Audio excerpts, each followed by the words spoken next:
নমস্কার, smart learning চ্যানেলে সকলকে স্বাগত। এই ভিডিওতে আমরা বাজেট ২০২৬ যেটা 1 ফেব্রুয়ারি লোকসভাতে পেশ করা হয়েছিল তার জিস্ট আলোচনা করব, যেটা সম্পাদকীয় কলমে প্রকাশিত হয়েছে। সম্পাদকীয় বিভিন্ন বিষয়গুলো কিন্তু আমরা জানি খুব গুরুত্বপূর্ণ। বিভিন্ন সম্পাদকীয়তে খুব গুরুত্বপূর্ণ যে টপিকগুলো, যেটা WBCS ডেসক্রিপটিভ রাইটিং, ইন্টারভিউ, বিভিন্ন ধরনের প্রশ্নোত্তর, প্রিলিমসেরও বিভিন্ন কারেন্ট অ্যাফেয়ার্স এই জায়গা থেকে এসে থাকে। তো সামগ্রিক বিষয়টা অত্যন্ত গুরুত্বপূর্ণ। আপনারা একটু কমেন্ট করবেন যদি মনে হয় যে প্রতিদিনের যে বিভিন্ন পত্রপত্রিকার যে সম্পাদকীয়গুলো রয়েছে, সেই সম্পাদকীয়তে যে গুরুত্বপূর্ণ বিষয়গুলো আসে সেটা ডিসকাশন করে দেওয়ার প্রয়োজন আছে, সেটা একটু জানাবেন। তো এটা কিন্তু সম্পাদকীয়তে আসা একটা খুব গুরুত্বপূর্ণ জিস্ট করা রয়েছে বাজেট 2026-এর।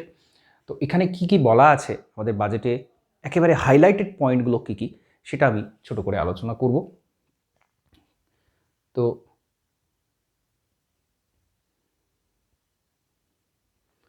2026-27 যে অর্থবর্ষ, সেখানে 3টে বিষয়ের উপর গুরুত্ব দেওয়া হয়েছে। প্রথমত হচ্ছে উৎপাদনশীলতা বৃদ্ধি, অর্থাৎ জিডিপি বৃদ্ধি করা। দ্বিতীয় হচ্ছে সাধারণ মানুষের সক্ষমতা বাড়ানো, তাদের দক্ষতা বাড়ানো, এবং সবকা সাথ সবকা বিকাশ, এই অংশটা, এই 3টে বিষয়ের উপর গুরুত্ব দেওয়া হয়েছে এই বাজেটে। এবং এখানে রাজকোষ ঘাটতি জিডিপির, অর্থাৎ ফিসক্যাল ডেফিসিট যেটা, সেটা জিডিপির 4.3%-এর মধ্যে রাখার কিন্তু লক্ষ্যমাত্রা নেওয়া হয়েছে। 4.3% রাখার লক্ষ্যমাত্রা নেওয়া হয়েছে, যেটা খুব গুরুত্বপূর্ণ। এই লক্ষ্যমাত্রা থেকেও কিন্তু প্রশ্ন হতে পারে। 4.3% জিডিপির এটা নেওয়া লক্ষ্যমাত্রা হয়েছে।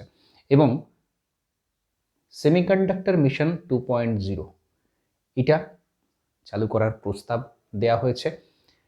বায়োফার্মা শক্তি, ভারতকে বিশ্বজনীন হাব, ওষুধ তৈরির, ওষুধ শিল্পের বিশ্বজনীন হাব হিসাবে গড়ে তুলতে ভারতকে বায়োফার্মা প্রকল্প, বায়োফার্মা শক্তি, সেই প্রকল্পটার ঘোষণা করা হয়েছে। এখন আমরা জানি কোভিডের সময় কিন্তু বিভিন্ন মেডিসিন ভারত থেকে প্রচুর সারা বিদেশে কিন্তু রপ্তানি হয়েছিল, এবং আমাদের ভারতে কিন্তু যথেষ্ট পরিমাণ ওষুধ তৈরি হয়। তো সেইটাকে আরও বেশি বৃদ্ধি করানোর জন্য বায়োফার্মা শক্তি, এই প্রকল্পটা কিন্তু ঘোষণা করা হয়েছে বাজেটে, যেটার জন্য আগামী 5 বছরের মধ্যে, আগামী 5 বছরের মধ্যে 10,000 কোটি টাকা এর জন্য বরাদ্দ করা হবে। এবং ডানকুনি থেকে সুরাট পর্যন্ত নতুন একটা পণ্য পরিবহনের জন্য রেল করিডোর তৈরি করার কথা ঘোষণা করা হয়েছে। এটা অত্যন্ত গুরুত্বপূর্ণ, এটাতে আসবো পরে ডিটেলে। এবং 15টা পুরাতাত্ত্বিক যে স্থান রয়েছে সেইগুলোকে যোগ করার জন্য এই একটা নতুন প্রকল্প এখানে তৈরি করা হয়েছে। কৃষকদের আয় বাড়ানোর জন্য ভারত বিস্তার নামক একটা কৃত্রিম বুদ্ধিমত্তার তৈরি করা হয়েছে, যেখানে কিনা কৃষকরা সেই কৃত্রিম বুদ্ধিমত্তার মাধ্যমে তাদের বিভিন্ন রকমের যে সুবিধা সেগুলো পেতে থাকবেন। এবং এটার নাম রয়েছে কি, ভারত বিস্তার। এই যে প্রকল্পগুলো, এই যে নতুন নতুন প্রকল্পগুলো এসেছে গুরুত্বপূর্ণ, সেগুলো থেকে কিন্তু প্রশ্ন হবে। তো এটা একটা আরেকটা দিক, গুরুত্বপূর্ণ দিক।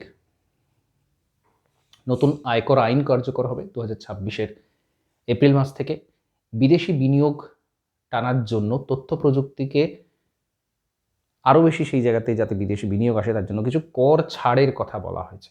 তো আমরা দেখেছি বিভিন্ন সময়ে বর্তমান সরকার তারা কিন্তু বিভিন্ন জায়গাতে কর ছাড়ের ব্যাপারটা এনেছে, যাতে করে আরও বেশি বিদেশি বিনিয়োগ আসতে পারে, বা মানুষ যাতে বিনিয়োগ করতে আরও বেশি উৎসাহিত হন। এবং সেটাতে আমরা দেখেছি বিদেশি বিনিয়োগ কিন্তু বিগত কয়েক বছরের মধ্যে প্রচুর পরিমাণে বিদেশি বিনিয়োগ কিন্তু এসেছে। আচ্ছা, বিদেশে ভ্রমণ এবং চিকিৎসা করানোর জন্য যারা যান, সেখানে তাদের থেকে যে ট্যাক্স নেওয়া হতো 20% থেকে সেটা করে দেওয়া হয়েছে 2%। অর্থাৎ একটা হিউজ চেঞ্জ এখানে হয়েছে। এটাও একটা হাইলাইটেড পয়েন্ট, এটাও থেকে প্রশ্ন হতে পারে। মাত্র 2% কিন্তু চার্জ দেওয়া হবে, ট্যাক্স নেওয়া হবে তাদের থেকে যারা বিদেশে ভ্রমণ এবং সুস্থ হওয়ার জন্য কেউ যাচ্ছেন, কেউ চিকিৎসা করার জন্য, কেউ ঘোরার জন্য, কেউ পড়াশোনা করার জন্য যাচ্ছেন, সেক্ষেত্রে চার্জটা মাত্র 2% নেওয়া হবে। বিভিন্ন ওষুধ, 17টা জীবনদায়ী ওষুধ, তাদের দাম কিন্তু কমবে এখানে বলা হয়েছে। আচ্ছা, শেয়ার মার্কেটের ক্ষেত্রে কিছু কর ছাড় দেওয়া হয়েছে, যেমন এখানে শেয়ারের উপর যে লাভের জন্য যে বাইব্যাক, সেইখানে কিন্তু মূলধনী লাভের ভিত্তিতে সেখানে দিতে হবে। সেখানে ছোট যারা শেয়ার কেনার যারা কিনে থাকেন তাদের ক্ষেত্রে সেটা সুবিধা হবে।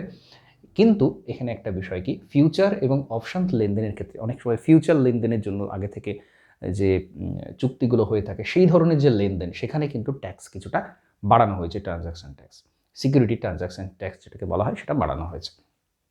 এবং কর্মসংস্থান এবং দক্ষতা বৃদ্ধির জন্য, তরুণ প্রজন্মের জন্য দক্ষ কর্মী তৈরি করার জন্য বিভিন্ন রকম ট্রেনিং দেওয়ানো হবে, সেটা এখানে বলা হয়েছে।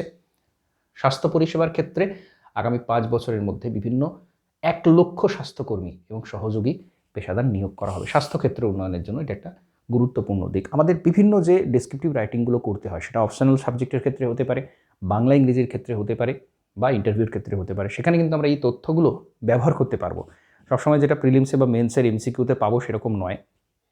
পাওয়ার সম্ভাবনা প্রবল থাকে প্রিলিমস মেন্স দুটো পরীক্ষাতেই, কিন্তু এগুলোকে প্রত্যেকটাকে কিন্তু আমরা ডেসক্রিপটিভ রাইটিংয়ে গুরুত্বপূর্ণ ইনফরমেশান হিসেবে ব্যবহার করতে পারি।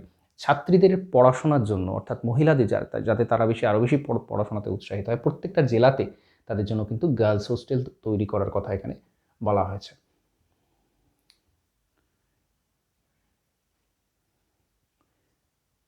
ভিএফএক্স, গেমিং এবং কমিক্স, এই যে আধুনিক বিষয়গুলো, সেগুলোতে যাতে ডেভেলপমেন্ট হয় তার জন্য 15,000 স্কুল এবং 500টা কলেজে বিশেষ ধরনের ল্যাবরেটরি তৈরি করা হবে, সেটা বলা হয়েছে। পরিবহন এবং পরিকাঠামো সেটা যাতে আরও বেশি ভালোভাবে হতে পারে তার জন্য কিন্তু রেলপথ এবং জলপথ সেই জায়গাতে আরও বেশি বিনিয়োগ করা হচ্ছে। আমরা জানি এটা ইনফ্রাস্ট্রাকচারাল ডেভেলপমেন্টের একটা দিক। রাস্তাঘাট যত বেশি উন্নত হবে, যত বেশি ডেভেলপ হবে, দেশ কিন্তু তত বেশি এগিয়ে যাবে। তো সেই উদ্দেশ্যে এখানে কিন্তু বারাণসী থেকে শিলিগুড়ি পর্যন্ত একটা হাই স্পিড রেল করিডোর তৈরি করা হবে। কৃষকদের এই যে ভারত বিস্তার প্রকল্পটা, এটা কিন্তু খুবই গুরুত্বপূর্ণ, যেখানে বলা হচ্ছে কি কৃত্রিম বুদ্ধিমত্তা বা এআই অ্যাপ একটা থাকবে। সেই অ্যাপ্লিকেশনের মাধ্যমে কিন্তু এই ভারত বিস্তার প্রকল্পটাতে একটা অ্যাপ্লিকেশন থাকবে, আর্টিফিশিয়াল ইন্টেলিজেন্স বেস অ্যাপ্লিকেশন। সেখানে কৃষকরা কিন্তু চাষবাসে উন্নত পদ্ধতি, আবহাওয়ার আগাম তথ্য, এই সমস্ত তারা এখান থেকে জানতে পারবেন। তো এটা খুব গুরুত্বপূর্ণ একটা বিষয়। ডানকুনি থেকে সুরাট পর্যন্ত একটা ডেডিকেটেড ফ্রেট করিডোর তৈরি করা হবে, যেটা কিনা শিল্পের বিভিন্ন দ্রব্য আমদানি রপ্তানি করা তার জন্য এটা সুবিধাজনক হবে। কলকাতা, হাওড়া, দুর্গাপুর শিল্পাঞ্চল, হলদিয়া বন্দর, এটা কিন্তু ব্যাপকভাবে লাভবান হবে এই প্রকল্পটার জন্য। দুর্গাপুরকে ভারতের ইস্পাত ইঞ্জিনিয়ারিং ডাউনস্ট্রিম ম্যানুফ্যাকচারিংয়ের একটা হাব হিসাবে এখানে তৈরি করা হচ্ছে, এটাও একটা গুরুত্বপূর্ণ দিক। বারাণসী থেকে শিলিগুড়ি পর্যন্ত যে হাই স্পিড রেল করিডোর তৈরি করা হচ্ছে, এটাও গুরুত্বপূর্ণ। এটা আমাদের পশ্চিমবঙ্গের ক্ষেত্রে বেশ কিছু নতুন নতুন রেল প্রকল্প নেওয়া হয়েছে লোকাল রেলের ক্ষেত্রে, সেগুলো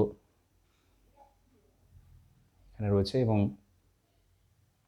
200 ঐতিহ্যবাহী শিল্প ক্লাস্টার পুনরুজ্জীবন, অর্থাৎ এই পাট, ফাউন্ডারি, ইঞ্জিনিয়ারিং, এই 3টে ক্ষেত্রে পশ্চিমবঙ্গের ক্ষেত্রে তারা লাভবান হচ্ছে এই কারণে ন্যাশনাল ফাইবার স্কিম তৈরি করা হচ্ছে। পাট শিল্প, আমরা জানি পাট শিল্পকে সানসেট ইন্ডাস্ট্রি বলা হয়, অর্থাৎ অস্তাচলের শিল্প। পাট শিল্প এতটাই খারাপ অবস্থার মধ্য দিয়ে যাচ্ছে, তো সেটাকে পুনরুজ্জীবনের জন্য ন্যাশনাল ফাইবার স্কিম নিয়ে আসা হয়েছে, যেখানে 10,000 কোটি টাকার একটা ফান্ড অ্যালোকেট করা হয়েছে।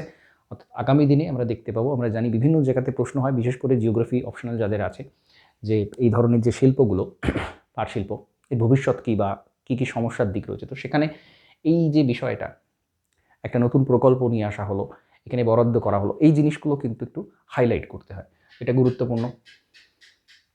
আভ্যন্তরীণ বেশ কিছু জলপথ বাড়ানো হচ্ছে আরও বেশি।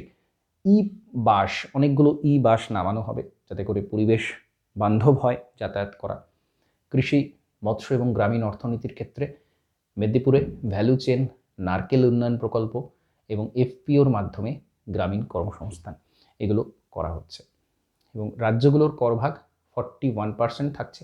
পশ্চিমবঙ্গের রাজস্বর ক্ষেত্রে আমরা জানি এগুলো যখন ফাইন্যান্স কমিশন বসে তখন এগুলো ঠিক হয়, তো সেক্ষেত্রে এরকমভাবে কিন্তু এখানে ফান্ড অ্যালোকেট করা হবে। তো যাই হোক, এই যে মোস্ট ইম্পর্ট্যান্ট যে পলিসিগুলো নেওয়া হয়েছে, যে সমস্ত প্রোগ্রামগুলো আগামী দিনে শুরু করা হবে, যে সমস্ত উদ্যোগ নেওয়া হয়েছে গুরুত্বপূর্ণ, এগুলো আমরা এখানে দেখে নিলাম ছোট করে। এই ক্লাসটা এখানে কমপ্লিট করছি। নমস্কার, ধন্যবাদ।